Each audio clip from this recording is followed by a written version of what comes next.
China. It is the fourth largest country in the world with roughly 1.4 billion citizens, and it is currently the second largest economy in the world after the United States. One of its major cities, Shanghai, has a higher GDP than several other countries in the world.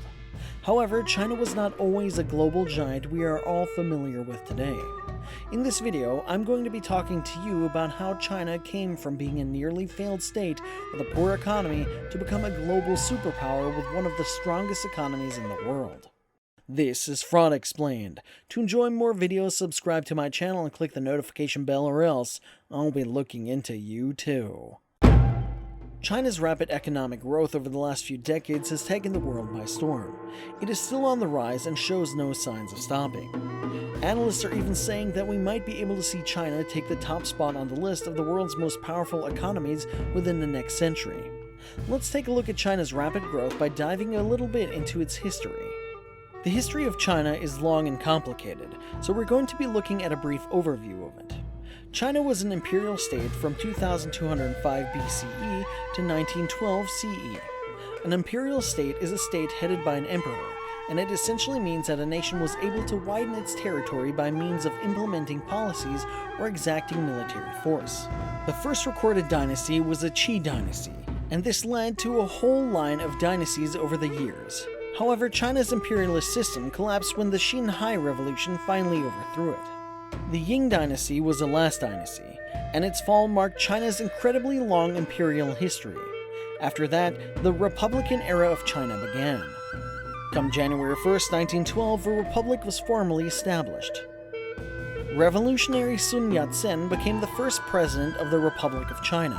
However, later on, the people began to want reforms. To address this, Sun Yat-sen created the Chinese Nationalist People's Party, or the Kuomintang. Following the death of Sun Yat-sen, Chiang Kai-shek took over as the leader of the party and turned against the Chinese Communist Party, sentencing many of its members to death. Thus, a civil war broke out.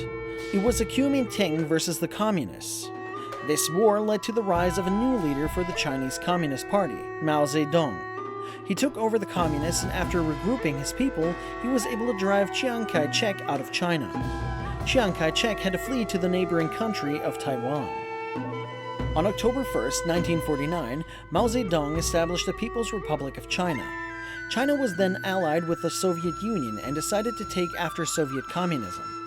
Mao Zedong then launched an economic and social campaign called the Great Leap Forward that aimed to recognize China's vast population and transform the nation from an agrarian economy into a communist society. This was meant to address China's industrial and agricultural problems. Well, long story short, the plan failed. It ended up with the Chinese people experiencing a famine so terrible it led to the starvation and deaths of tens of millions of people, making it the largest famine in human history. This led to a loss of trust towards the government and a loss of authority on Mao Zedong's part. To reassert his authority, he attempted to launch the Cultural Revolution, which gave rise to the Red Guard, who sought to destroy old habits, beliefs, and ways of life. However, the Red Guard got too out of hand and ended up negatively affecting even industrial and agricultural sectors. Protests for democracy ensued, and lives were lost in the process. However, in 1984, the government finally agreed to create some economic reforms, wherein its citizens could establish businesses without much government intervention. During those years, China had struggled to rise to economic prominence, implementing both political and economic reforms in order to rise from the ashes. And rise it did. Today, China is one of the world's leading superpowers, and is currently the second largest economy in the world. So how exactly did China turn itself into a global superpower from being a devastated nation? Keep watching to find out. Many economists are actually not surprised that China has emerged as one of the world's leading economies.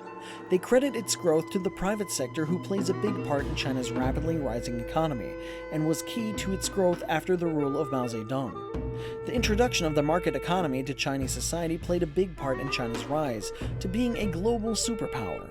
Pretty soon, average consumers were allowed to own things like televisions and refrigerators. Factories were given more autonomy and were allowed to produce according to their own standards. Business deals were conducted between business owners and customers, with little to no government intervention. The economic reforms that happened decades ago served as a catalyst for China's economic changes. Statistically speaking, the nation's economy growth has averaged 9.5% over the past few years, and analysts are saying that it is highly likely that the nation would be able to maintain this growth throughout the next few decades. China's national income has also been doubling every 8 years, and has cemented China's identity as one of the most stable and most rapidly growing economies that the world has ever seen. As a result, the standard of living of most Chinese nationals drastically improved. It was a pretty far cry from the economic and social devastation it had faced during the years of the Great Leap Forward. To add to that, experts have found that China could soon also become the largest exporter in the world within the next decade. Analysts estimate that its share of the global trade market would be about 10% from the 6% it already has now. This is all thanks to the economic reforms that allowed for a freer market and for businesses to be able to do their own thing without the government regulating its every movement. Their transformation began in the sector of agriculture, and it gradually extended to the industrial sector and parts of the service sector. Private individuals were allowed to own businesses and brushed up their laws on businesses to allow foreign investors into the country. China then became a part of the World Trade Organization, which helped it create a free economy.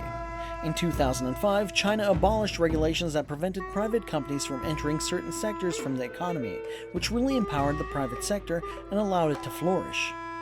In addition to that, China also created reforms with regards to its educational system. It increased the educational qualifications of its youth. The government launched a program that required children to undergo at least 9 years of education. The government sought to implement this directive even to the rural areas of China, and they hoped to accomplish it by 2006. During the early 2000s up to the present time, China's economic growth has skyrocketed. The year 2005 was a clear signal of China's economic growth when the Chinese city of Shanghai, the nation's biggest city, overtook Rotterdam as the world's largest port.